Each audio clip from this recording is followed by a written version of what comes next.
देवताभ्यश्च पितृभ्यश्च महायोगिभ्यः एव च।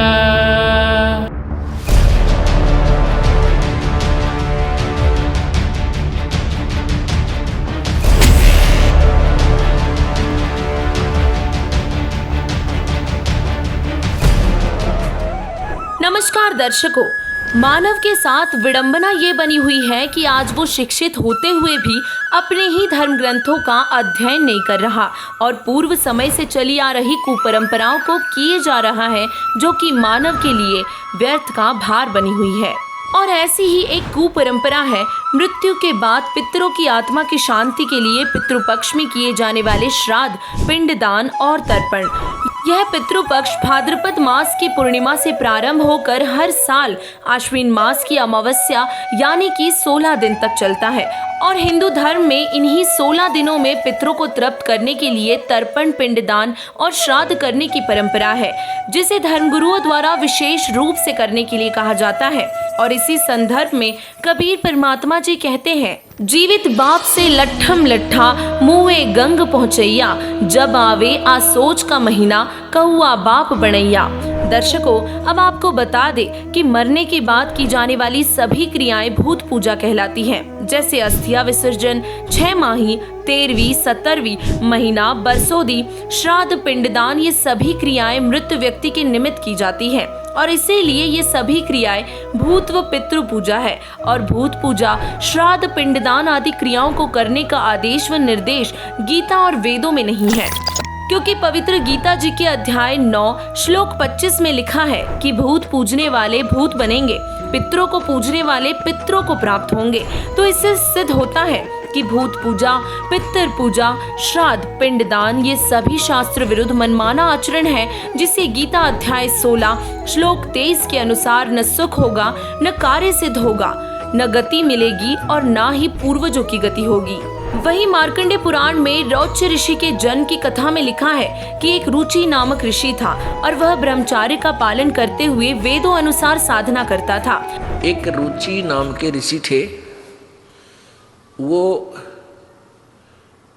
उसने शादी भी नहीं करवाई थी, वेदों को पढ़ा जाना, तो वो साधना करते थे।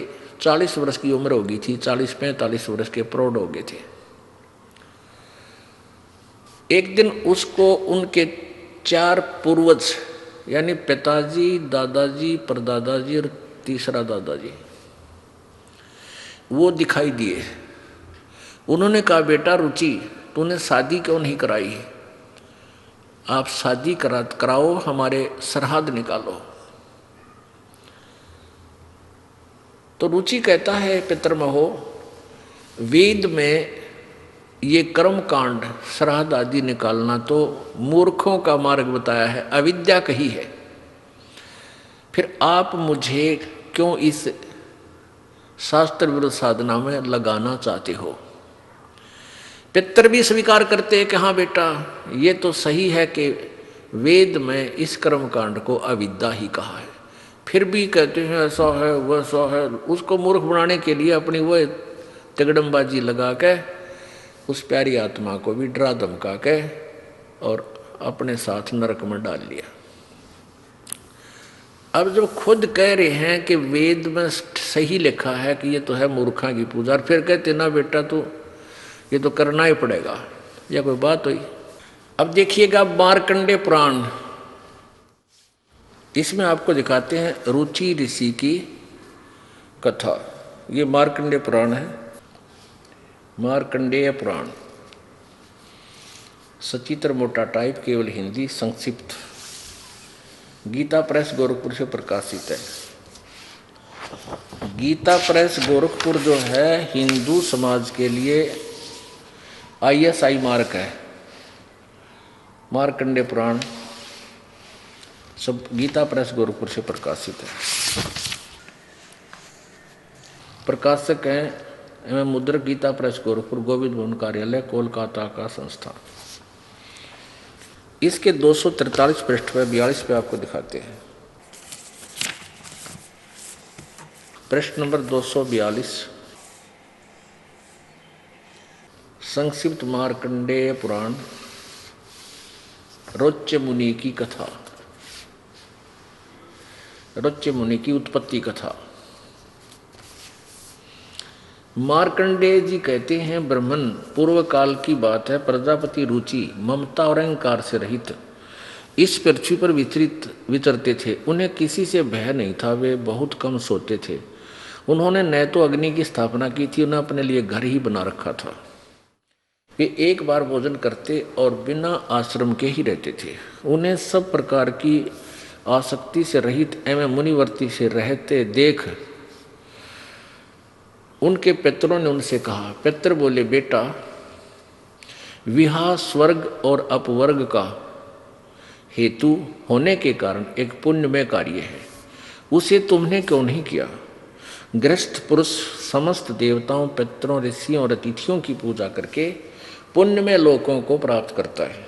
मोक्ष नहीं, पुण्यमय लोकों को प्राप्त करता है। वह सभा के उच्चारण से देवताओं को, शब्दा शब्द से पितरों को तथा अन्नदान, बलि, वैश्वदेव आदि से भूत आदि प्राणियों एवं अतिथियों को उनका भाग समर्पित करता है।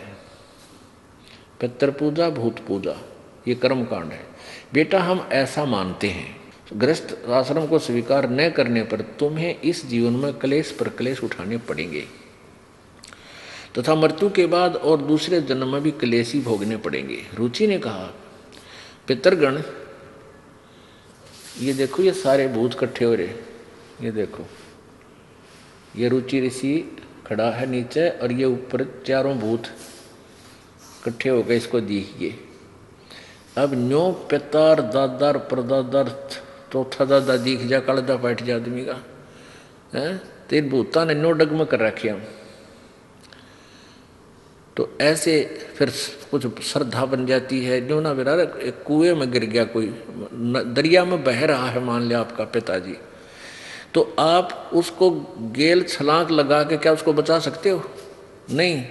उसको निकालने का तरीका, कोई रस्सी फेंक दे और कहे इसको पकड़ लो, तुम भी बाहर आ जाओ। और अब ये तो दरिया में डूब चुके थे, अपने बच्चे को कह रहे तू भी आ जा हमारे साथ, यहीं आ जा, यानी ये कर्म कर और मर कुएं में पड़ गए। अब देखो, रुचि ने कहा, पितृगण, परिग्रह मात्र ही प्रयत्न दुख एवं पाप का कारण होता है तथा उससे मनुष्य की अधोगति होती है। यही सोचकर मैंने पहले स्त्री संग्रह नहीं किया। मन और इंद्रियों को नियंत्रण में रखकर जो ये आत्म संयम किया जाता है, वह भी परिग्रह करने पर मोक्ष का साधक नहीं होता। ममता रूप कीचड़ में सना हुआ होने पर भी ये आत्मा जो परिग्रह शून्य परिचित जल से प्रतिदिन धोआ जाता है, वह श्रेष्ठ प्रयत्न है।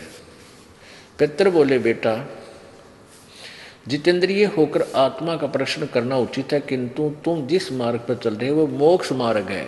ऐसे तरह के भैया, अब वो पितर राजी नहीं उसके मोक्ष होने में, नहीं होगा तुम जो मार्ग से जाओ तो मोक्ष मार्ग है, तो पितर बने, मारा की तरह भूत बन जा। ये देखो, पितर बोले, बेटा, जितेंद्रिय होकर के आत्मा का प्रक्षाकलन करना उचित है, किंतु तुम जिस पर चल रहे हो वो मोक्ष मार्ग है। पूर्व जन्म में किया हुआ मानव का शुभ अशुभ कर्म सुख दुख में भोगों के रूप में प्रतिदिन भोगने पर ही क्षीण होता, जिसका इन्हें ज्ञान था। आगे देखो, रुचि ने पूछा, पितामहो, वेद में कर्म मार्ग को अविद्या कहा गया है, फिर क्यों आप लोग मुझे उस मार्ग में लगाते हो? पितर बोले, यह सत्य है कि कर्म को अविद्या ही कहा गया है, इसमें तनिक भी मिथ्या नहीं। फिर के टटू रह गया, फिर क्या रह गया? पितरो ये मरवा दिया, बोला आदमी और गेल ना लिया। फिर कहें ऐसा है ना, बनू कर दे, पितर ऐसा दे देते हैं, पितर आशीर्वाद दे देते हैं, पितर इतना तो कर दे, मैं इसका थन खराब कर दे, लेकिन ठीक नहीं कर सकते। ठीक तो परमात्मा ही करेगा आशीर्वाद दे के उसके नाम पे। तो अब देखो, ये खुद कह रहे हैं कि इसमें कोई झूठ नहीं भाई, सत या अविद्या, इसमें तनिक भी मिथ्या नहीं। फिर के बच गया बात पक्ष है, फिर इसको भका भकू के ला के पीछे इन्होंने बोला, ये भी कहने लगा, जी मैं तो बूढ़ा हो गया, मैंने कौन लड़की देगा, 40 साल की उम्र होगी मेरी, 42-45 की। तो ये पितर बोले, तू तप कर ले। उसने तप किया, फिर एक स्त्री आई अपनी लड़की ने लेकर, ऋषि जी आप मेरी लड़की से शादी कर लो। जब उसने शादी करी और फिर पितर वाले खड्डे में रुचि फिर पड़ गया, आप बिगड़ गया। हे परमात्मा, हे बंदी छोड़। और वो पितर खुद कहे तू तो मोक्ष मार्ग पर लग गया, गलती कर दी, पितर नहीं बना, वो पितर बनवा दिया। इससे सिद्ध हुआ कि वेदों में तथा वेदों के संक्षिप्त रूप गीता में श्राद्ध, पिंडोदक आदि भूत पूजा के कर्म को निषेध बताया गया है, यानी इन्हें नहीं करनी चाहिए। साथ ही विष्णु पुराण के तृतीय अंश के अध्याय 15 श्लोक 55 व 56 पर आर्वे ऋषि सगर राजा को बता रहा है कि हे राजन, श्राद्ध करने वाले पुरुष से पितृगण, विश्व देवगण सर्व संतुष्ट हो जाते हैं। हे भूपाल, पितृगण का आधार चंद्रमा है और चंद्रमा का आधार योग यानी कि शास्त्र अनुकूल भक्ति है, और इसीलिए शास्त्रों में योगी जन अर्थात तत्व ज्ञान अनुसार शास्त्र विधि अनुसार साधक जन को अवश्य बुलाए। यदि श्राद्ध में 1000 ब्राह्मण भोजन कर रहे हो और उनके सामने एक योगी अर्थात शास्त्र अनुकूल साधक भी हो तो वह उन 1000 ब्राह्मणों का भी उद्धार कर देता है तथा यजमान का भी उद्धार कर देता है। दर्शकों, यहाँ पितरों का उद्धार का अर्थ है कि पितरों की योनि छूटकर मानव शरीर मिलेगा। यजमान तथा ब्राह्मणों के उद्धार से तात्पर्य ये है कि उनको सत्य साधना का उपदेश करके मोक्ष का अधिकारी बनाएगा।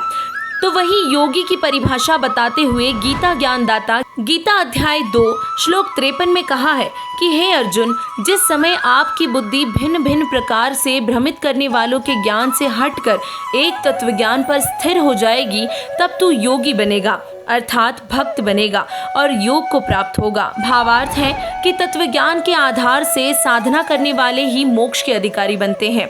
उसी में नाम साधना अर्थात भक्ति का धन होता है, वह राम नाम की कमाई का धनी होता है, जिसके विषय में कबीर परमेश्वर जी ने कहा है कि एकै साधे सब सध है, सब साधे सब जाए, माली सींचे मूल को, फलय फूलय अघाए।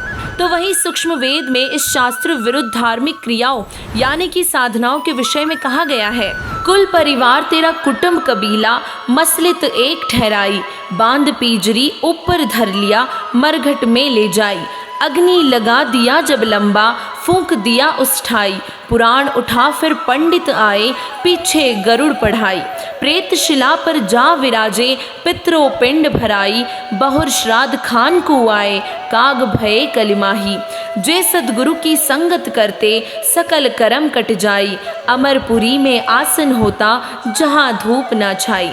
वर्तमान समय में पूरी दुनिया में तत्वदर्शी संत रामपाल जी महाराज जी ही वो संत हैं जो सभी धार्मिक अनुष्ठान वेदों व गीता के अनुसार करते और करवाते हैं, जिसके करने से साधक पितर भूत नहीं बनता अपितु पूर्ण मोक्ष प्राप्त करता है तथा जो पूर्वज गलत साधना यानी कि शास्त्र विधि को त्याग कर मनमाना आचरण अर्थात पूजा करके पितर भूत बने हैं, उनका भी छुटकारा हो जाता है। यही प्रमाण विष्णु पुराण के तृतीय अंश के अध्याय 14 श्लोक 20 से 31 में भी लिखा है कि जिसके पास श्राद्ध करने के लिए धन नहीं है तो वह ये कहे, हे पितरगणों, आप मेरी भक्ति से तृप्ति लाभ प्राप्त करें, क्योंकि मेरे पास श्राद्ध करने के लिए वित्त नहीं है। दर्शकों, अब आप विचार करें कि जब भक्ति मंत्र जाप की कमाई से पितर तृप्त हो जाते हैं तो फिर शास्त्र विरुद्ध मनमाने कर्मकांड की क्या आवश्यकता है। ये सर्व प्रपंच ज्ञानहीन गुरु लोगों ने अपने उद्धार पोषण के लिए किया है, क्योंकि गीता अध्याय 4 श्लोक 33 में भी लिखा है, द्रव्य यानी धन द्वारा किए गए यज्ञ अर्थात धार्मिक अनुष्ठान से ज्ञान यज्ञ यानी तत्व ज्ञान के आधार पर नाम जाप साधना श्रेष्ठ है। एक और विशेष विचारणीय विषय है कि पुराणों में पितर व देव पूजने का आदेश एक ऋषि का है तथा ब्रह्म द्वारा प्रदत्त सदग्रंथ वेदों व गीता जी में पितरों व देवताओं की पूजा का निषेध है, जो ब्रह्म भगवान का आदेश है। यदि पुराणों के अनुसार साधना करते हैं तो प्रभु के आदेश की अवहेलना होती है, जिस कारण से साधक दंड का भागी होता है, और इसीलिए हमें पवित्र चारों वेद और पवित्र गीता अनुसार ही साधना करनी चाहिए, जो कि आज जगत गुरु तत्वदर्शी संत रामपाल जी महाराज जी ही बता रहे हैं। और इसीलिए आप सभी को बिना विलंब किए सदगुरु रामपाल जी महाराज जी से शास्त्र अनुकूल भक्ति साधना प्राप्त करके अपना कल्याण करवाना चाहिए। धन्यवाद।